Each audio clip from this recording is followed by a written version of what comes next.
ছাদে খুব বেশি লার্ভা পাওয়া যাচ্ছে না, পাওয়া যাচ্ছে বেসমেন্টে এবং বাড়ির আশেপাশে যে ড্রেনগুলো আছে, মানে বৃষ্টির পানিটা জমে ওখানেই লার্ভা তৈরি হচ্ছে। বাসার পিছনে যে ড্রেনটা অনেক আমরা লার্ভা পেয়েছি। বাড়ির মালিক দুজনকে আমরা কল দিয়েছি, কিন্তু তারা একটাও আমাদের কলে সাড়া দেননি।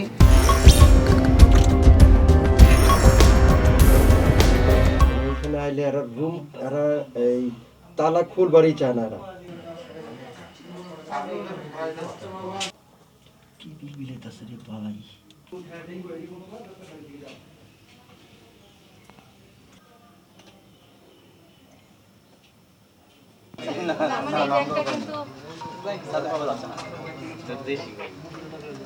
আসসালামু আলাইকুম, আমরা তো আসার জন্য রেডি হয়ে বসে আছি, বুঝছেন, কিন্তু এখানে লোকজন এখনো টাকা পে করতেছেন। আপনার এলাকায় তো এটা যে আসামি উঠাবো এই জায়গা মানে আপনি জিজ্ঞেস করে কখন আমরা এগুলো করবো কখন? এই লোক তো টাকা দিচ্ছে। স্যার ওই যে পানি দেবেন না, আবার বাড়াইছি। কারণ এই মোবাইল কোড আবার আসলে জরিমানা ডাবল হয়ে যাবে।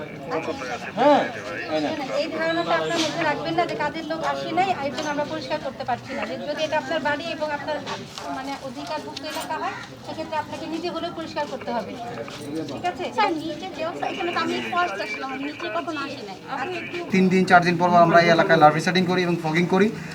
লার্ভি সেটিং করার ক্ষেত্রে যখন আমরা তাদের বাসায় নক করি, তারা কখনো বেল খুলে না, ওরকে জানলা দিয়েও কি দিয়ে দেখে, পরে আর দরজা খুলে না। যেমন প্রতিদিনের মতো আজকেও যেমন আমরা সকাল বিকেলের টিম, আমরা সকলে মিলে যখন ডেঙ্গু নিধনের এই লার্ভা খোঁজার জন্য সবাই একসাথে মাঠে কাজ করছি। ওনার বাড়িতে আসার পরে ওনার এই বাসার পিছনে যে ড্রেনটা অনেক আমরা লার্ভা পেয়েছি। পাওয়ার পর আমরা বাড়ির মালিক দুজনকে আমরা কল দিয়েছি, কিন্তু তারা একটাও আমাদের কলে সাড়া দেননি। তাদের কলিং বেলে আমরা বারবার নক করার পরে তারা কেউ সাড়া দেননি। আমাদের যারা মৎস্যকর্মীরা কাজ করছেন, তারা বিভিন্ন জায়গায় যখন ঢুকতে চেষ্টা করেন, কিছু বাড়ি আছেন তারা অ্যালাউ করেন না তাদেরকে ঢুকতে। সেই ধরনের অভিযোগের প্রেক্ষিতে আমরা কিছু বাড়িতে অভিযান চালাচ্ছি।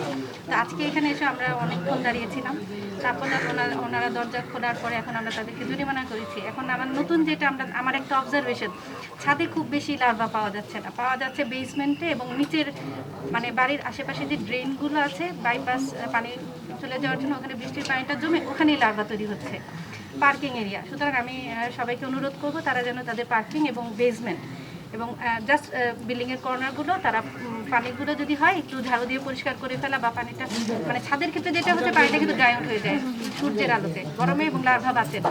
তো বেসমেন্টে লার্ভাগুলো বেশি পরিমাণে জন্মাচ্ছে এবং ওনাদেরকে 20,000 40,000 টাকা জরিমানা করা হচ্ছে। আমরা আগে যাবো, আমরা আগে লোকেশন থেকে যাবো। কার্ড আছে, কার্ড স্যার।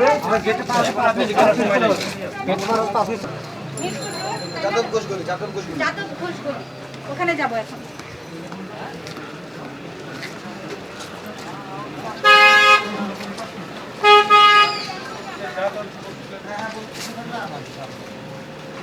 আমরা আসতে এই কাকু ছিল, হ্যাঁ এই কাকু ছিল, শিওর।